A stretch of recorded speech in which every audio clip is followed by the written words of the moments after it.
بسم اللہ الرحمن الرحیم الحمد للہ وحدہ والصلاة والسلام علی من لا نبی بعدہ اللہم صلی علی سیدنا و مولانا محمد النبی الامی وآلہ اللہم صلی علی سیدنا و مولانا محمد وآلہ بقدر حسنہ و کمالہ اما بعد فقال اللہ تبارک و تعالی بعد اعوذ باللہ من الشیطان الرجیم انا اعطیناک الکوثر فصل لربک وانحر ان شانئک هو الابتر۔ قابل صد احترام بزرگوں، بھائیوں اور دوستوں،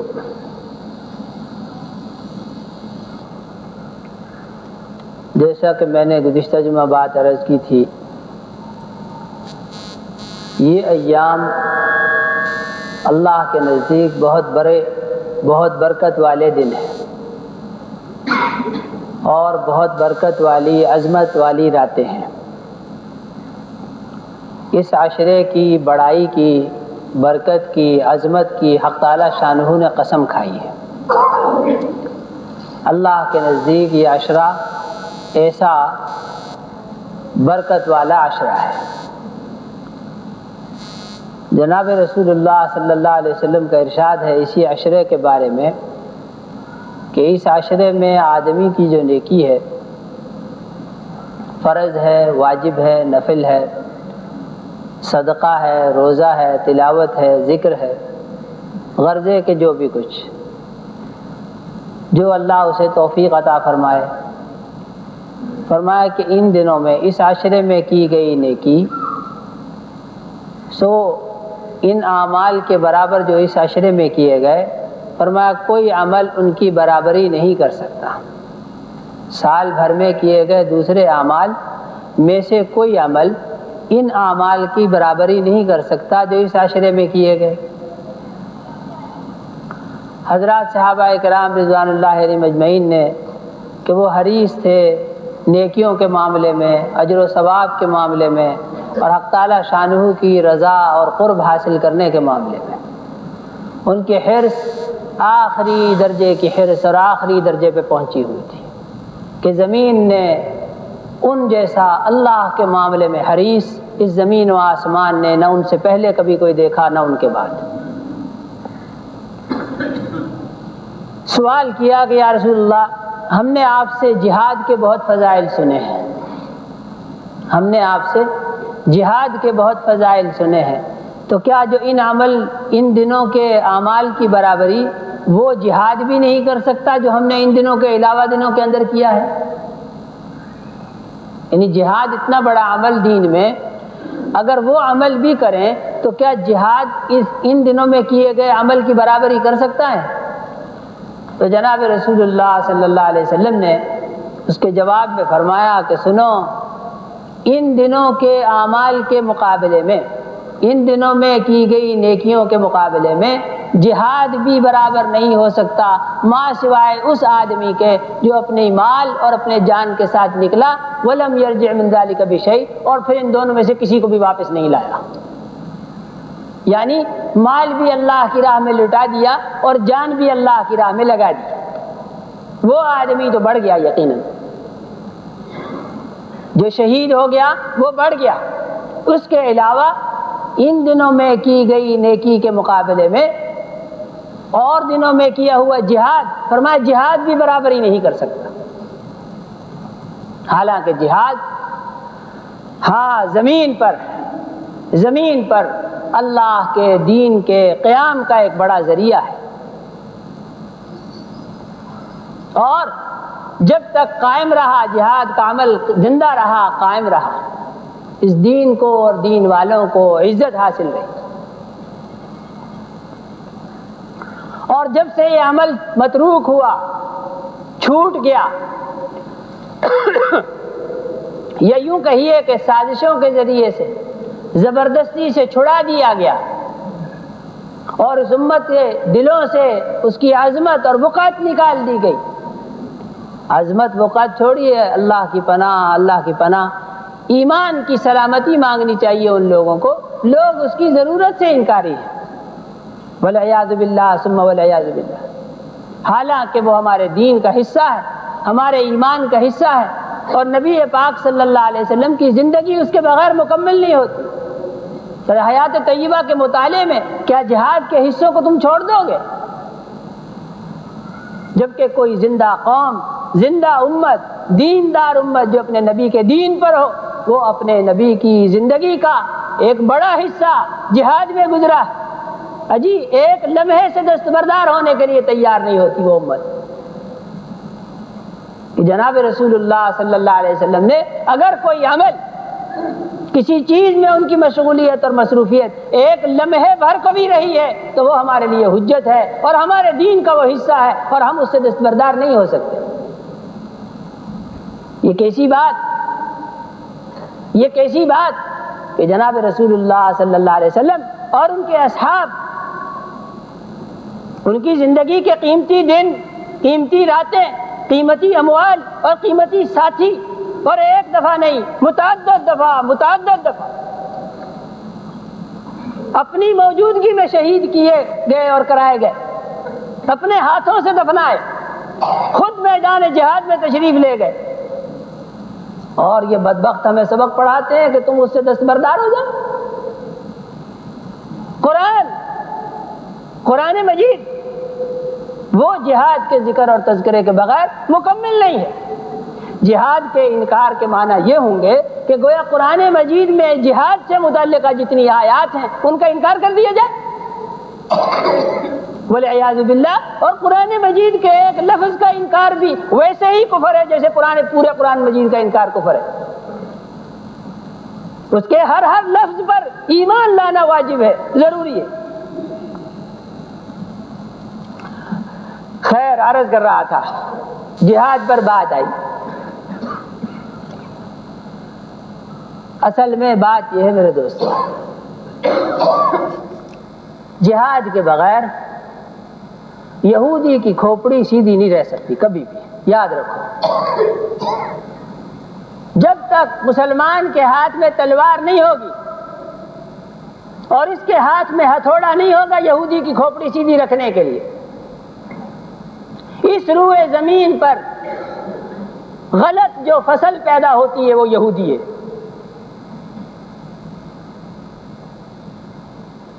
اس کی کھوپڑی سیدھی رکھنے کے لیے الجہاد واجب ہے، اور اس کے بغیر روئے زمین پر خدا وحدہ لا شریک کی قسم امن نہیں ہو سکتا۔ امن کا قیام کسی صورت میں ممکن ہی نہیں ہے۔ وہ لطیفہ میں نے پہلے بھی آپ کو ایک عرصہ پہلے سنایا تھا، جہاد کی بات چلی ہے تو اس پر بھی کچھ بات عرض کر دوں۔ ایک صاحب کو زمین خریدنے کا شوق ہوا،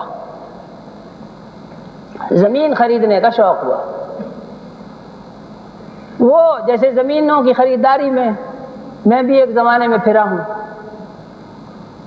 یہاں وہاں، اس علاقے میں اس علاقے میں، ہر علاقے کا اپنا ایک ماحول ہوتا ہے، اپنی نزاکتیں ہوتی ہیں، وہاں کی مراعات ہوتی ہیں، کہیں بارانی ہے، کہیں نہری ہے، کہیں کچھ ہے، کہیں کچھ ہے۔ ایک چیز مل رہی ہے اور دوسری نہیں دستیاب، دوسری مل رہی ہے تو تیسری نہیں دستیاب۔ خیر، لوگ اپنی اپنی مصالح کے موافق زمینیں پسند کیا کرتے ہیں، دیکھا کرتے ہیں۔ وہ خریداری کے لیے، کاشتکاری کے لیے زمین پسند کر رہے تھے، خریداری کرنا چاہ رہے تھے۔ ایک علاقہ ان کو بہت پسند آیا، اس کا انہوں نے چکر لگانا شروع کیا۔ لگاتے لگاتے کا ماشاءاللہ فصل بہت عمدہ ہے، آب و ہوا بہت عمدہ ہے، پانی کا پوچھا بہت میٹھا ہے، ایسا ہے ویسا۔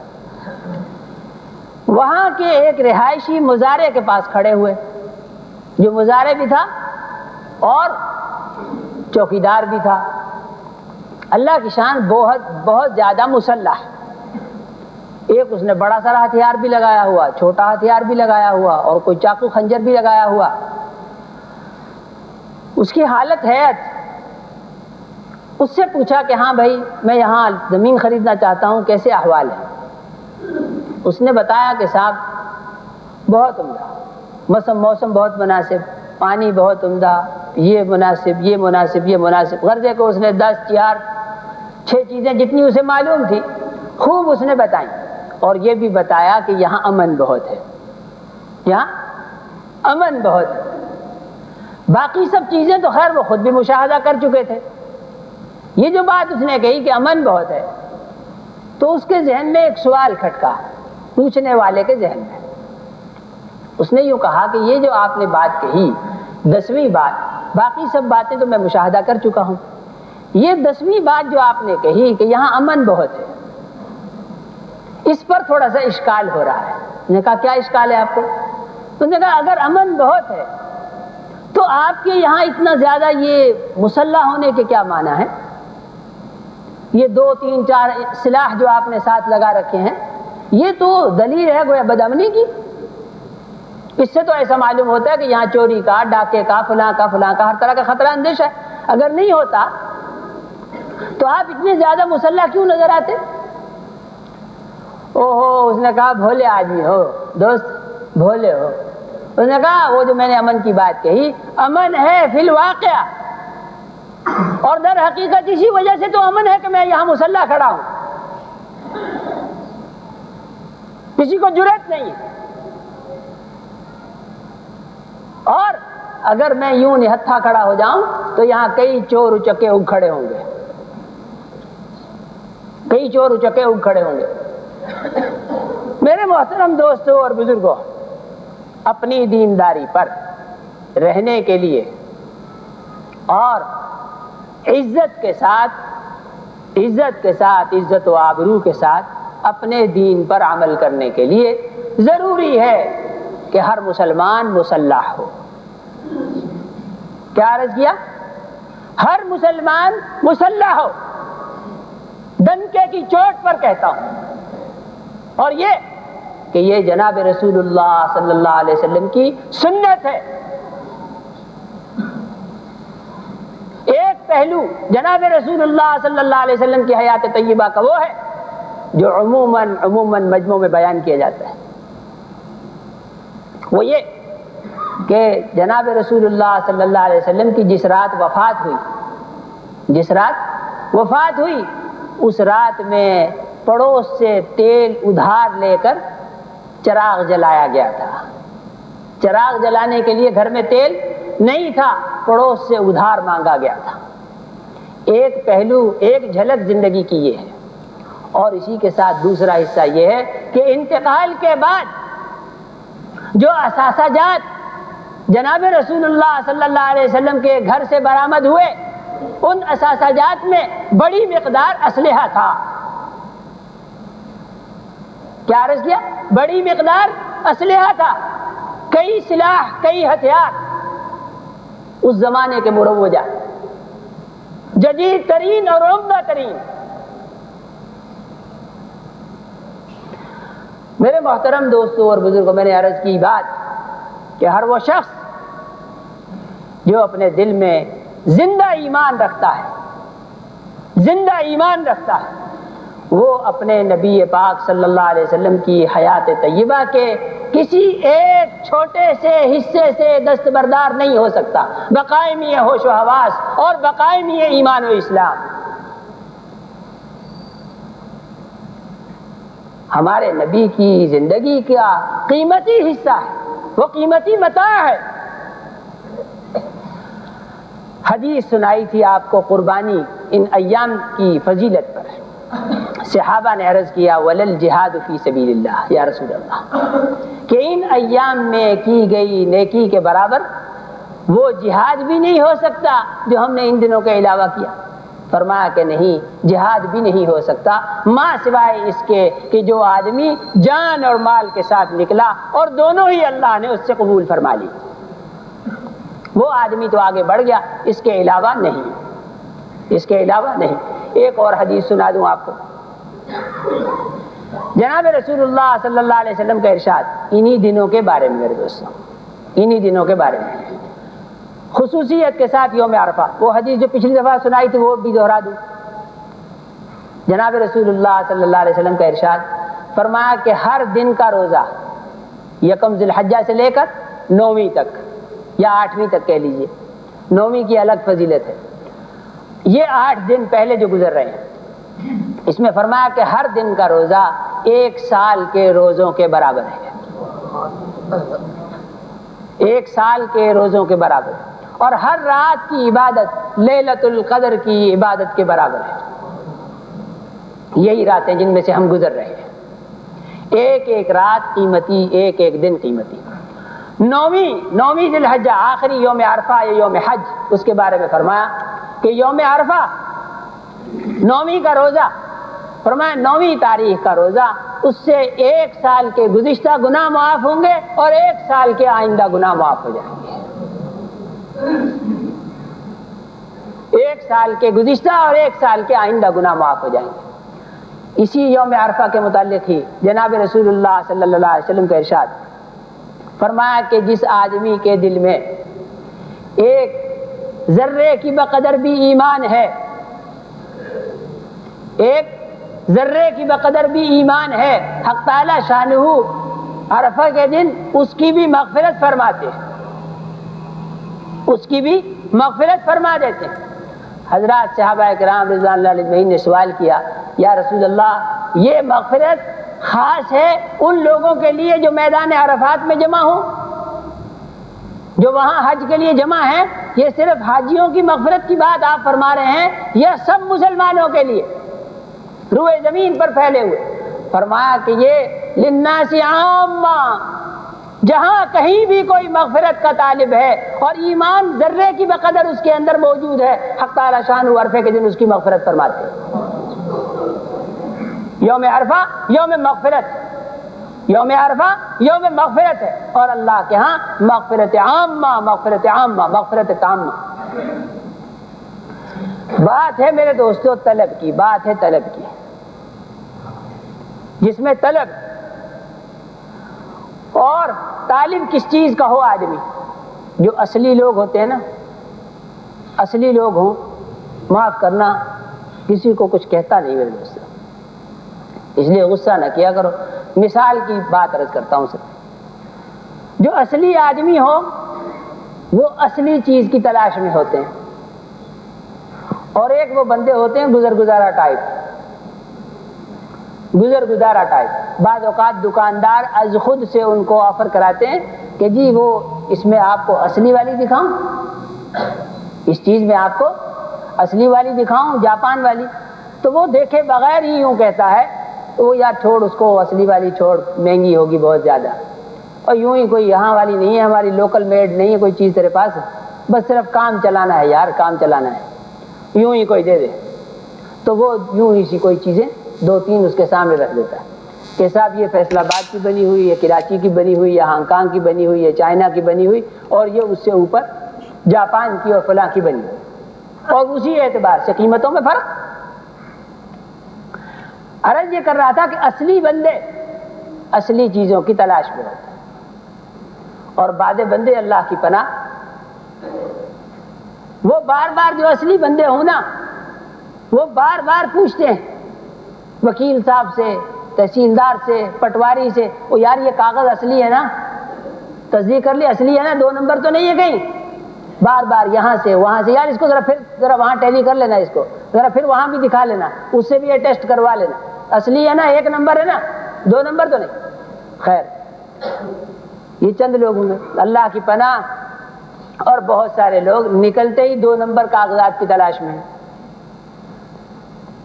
اس کا بھی 2 نمبر چلا دے، اس کا بھی چلا دے، اس کا بھی چلا دے، اس کا بھی چلا دے۔ فإنا للہ وإنا الیہ راجعون وإلی اللہ المشتکی وهو المستعان۔ میرے محترم دوستوں اور بزرگوں، اللہ کے ہاں بھی، اللہ کے یہاں بھی دینداری میں اور ایمانداری میں ایک بندے ہوں اصلی، جو اصلی چیز کی تلاش میں، اور دوسرے بندے ہوں نقلی، جو نقلی چیز کی تلاش میں، اور ایک بندے ہوں اللہ کے ہاں 1 نمبر، جو 1 نمبر چیز کی تلاش میں، اور دوسرے بندے ہوں 2 نمبر، جو 2 نمبر کی چیز کی تلاش میں۔ اور اللہ کے یہاں اصلی سو آخرت ہے، اصلی چیز آخرت ہے، اور نقلی چیز دنیا۔ اور اللہ کے یہاں 1 نمبر بندہ وہ ہے جو 1 نمبر کی چیز، یعنی اللہ اور اس کی رضا اور آخرت کے میدانوں کا طالب۔ اس کی رحمتوں کا، مغفرتوں کا، اس کے قرب کا، اس کی رضامندی کا طالب، وہ ایک نمبر۔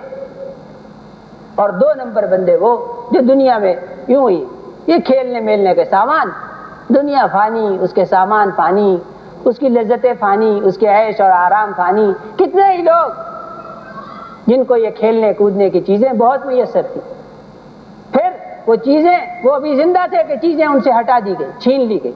یہ کبھی یہ کہ چیزیں موجود تھیں اور ان کی عمر نے وفا نہ کی، ان کی عمر ختم ہو گئی۔ میرے محترم دوستوں اور بزرگوں، ایک ٹھٹ کا ٹھٹ لگ جائے اصلی اور جعلی کو ذرا دیکھنے کے لیے۔ ایک وہ فضیلت میں نے جو بیان کی کہ ہر رات لیلۃ القدر کے برابر ہے اور ہر دن کا روزہ 1 سال کے روزوں کے برابر ہے۔ اب جب یہ فضیلت سامنے آئے تو ایمان والوں کی اور اللہ کے طالب لوگوں کی لائنیں لگ جانی چاہیے اور ہجوم در ہجوم، ہجوم در ہجوم، فضا بن جانی چاہیے، قابو میں نہ آنے والی بات بن جانی چاہیے۔ لیکن حالت جو ہے وہ سامنے ہے۔ اس کے بالمقابل کسی بھی مارکیٹ کے بارے میں یہاں اعلان کر دیا جائے کہ فلاں جو بڑی مارکیٹ اور بڑا پلازا ہے، کل اس سے متعلق قرہ اندازی ہوگی، اس سے متعلق قرہ اندازی ہوگی، اور آپ جانتے ہیں کہ اس کی ہر دکان 1 کروڑ روپے مالیت کی دکان ہے، اور قرہ اندازی میں جس آدمی کا نام نکل آئے گا اس کو 10 لاکھ کی ملے گی۔ قرہ اندازی میں جس کا نام نکلے گا اس کو 10 لاکھ کی ملے گی۔ آپ سمجھتے ہیں کتنا ہجوم ہو جائے گا وہاں اور کتنی لائنیں لگیں گی۔ میرے محترم دوستوں اور بزرگوں، عمومی مزاج، عمومی ماحول اور عمومیت کے ساتھ دلوں کے اندر طلب، رغبت، چاہت، محبت کن چیزوں کی، اس سے اندازہ کیا جا سکتا ہے کہ دین کے معاملے میں جب ایسی بات کی جائے کہ اللہ دے رہے ہے، کوئی لینے والا، حقیقی دینے والا، اور جو کچھ دے رہا ہے وہ بھی چھینا جانے والا نہیں ہے، وہ بھی حقیقت ہے اور باقی رہنے والا۔ ما عندکم ینفد وما عند اللہ باق، ارے جو تمہارے پاس ہے وہ ختم ہو جائے گا، فنا ہو جائے گا، وہ باقی رہنے والا نہیں ہے، اور جو اللہ کے پاس ہے وہ باقی رہنے والا، وہ ہمیشہ ہمیشہ کے لیے۔ سودا دیکھ کر کرو، سوچ کے کرو، سمجھ کے کرو۔ ایک وقتی چیز ہے، عارضی چیز ہے، اور دوسری دائمی ہے اور ہمیشہ باقی رہنے والی چیز ہے۔ اللہ اس چیز کا حافظ ہے، محافظ ہے، اور اللہ کا وعدہ۔ میرے محترم دوستوں اور بزرگوں، عمومیت کے ساتھ طلب دنیا کی ہے، دنیا کی۔ اور میرے دوستوں اور بزرگوں، جب تک یہ دنیا کی طلب دلوں سے نہیں جاتی نا، دنیا کی طلب، یہ بڑی ہوئی ہرس اور ہوس، دنیا کمانے کی بات نہیں کرتا، دیکھو دنیا کمانا اور چیز ہے، اور دنیا کا طالب ہونا، اس کی ہوس ہونا، اس کے بارے میں حریص ہونا، سو اور چیز ہے۔ ایک ہے ضرورت کے درجے میں کسی چیز کو حاصل کرنا، ایک ہو اپنی ضروریات پوری کرنے کے لیے کسی چیز کو حاصل کرنا۔ میرے بھائی وہ بالکل ایسا ہی ہے جیسے ہر آدمی اپنی ضرورت پوری کرنے کے لیے بیت الخلا جاتا ہے، اور بیت الخلا کتنا ہی خوبصورت، کتنا ہی عمدہ اور کتنا ہی قیمتی کیوں نہ ہو، اس میں ظاہر بیٹھا ہی نہیں رہتا، اس کا وہ حریص نہیں ہوتا، اس کی اسے ہوس نہیں ہوتی، چاہت نہیں ہوتی۔ ضرورت پوری ہوئی فوراً واپس، وہ ضرورت میں عرض کر رہا ہوں دنیا کمانے میں اور دنیا کا حریص ہونے میں، لالچی ہونے میں، اور کسی بھی صورت، کسی بھی قیمت پر، کسی بھی لمحے یہ آگ نہ بجھنا، دو الگ الگ مضمون ہیں، دو الگ الگ چیزیں ہیں۔ جب لاکھ کے تھے تب بھی ویسے ہی حریص تھے، اللہ نے 10 لاکھ کا کر دیا تب بھی ویسی ہی حرص ہے، بلکہ اور بڑھ گئی ہے، پھر اللہ نے 20 کا کر دیا تو اور بڑھ گئی، ارے اللہ نے کروڑ کا کر دیا اور زیادہ بڑھ گئی۔ فلا حول ولا قوت الا باللہ العلی العظیم۔ اسے کہیں وہ سمندر کا پانی جتنا پیتے جاؤ ویسے ویسے پیاس بڑھتی چلی جائے، اور اسے کہتے ہیں جوع البقر، کہ آدمی جتنا زیادہ کھاتا جائے اتنی ہی کھانے کی اور ہوس اور ہرس بڑھتی چلی جائے۔ آدمی ہو لیکن بھوک اس کو لگے حیوانوں والی، بھوک اس کو لگے جانوروں والی، انسانیت حیوانیت میں تبدیل ہو جائے۔ اور یہ آدمی کیا کرتے ہیں حیوانوں والے کام.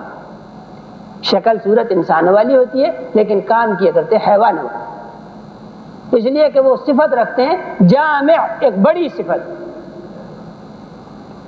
جو اتنی گندی ہے، اتنی غلیظ ہے کہ وہ کسی جانور میں بھی نہیں ہوتی. جانور جو جب کھانا کھا لے ہوئے رچ جائے، اسے آپ مرغا پیش کیجئے، پلاؤ پیش کیجئے، کچھ بھی پیش کیجئے، سوال ہی پیدا نہیں ہوتا. وہ چکھ جائے، سونگھ جائے، منہ پرے کو کرے گا، منہ پرے کو کرے گا، جدھر کو آپ لے جائیں ادھر کو پرے کو کرے گا. میں رجا ہوا.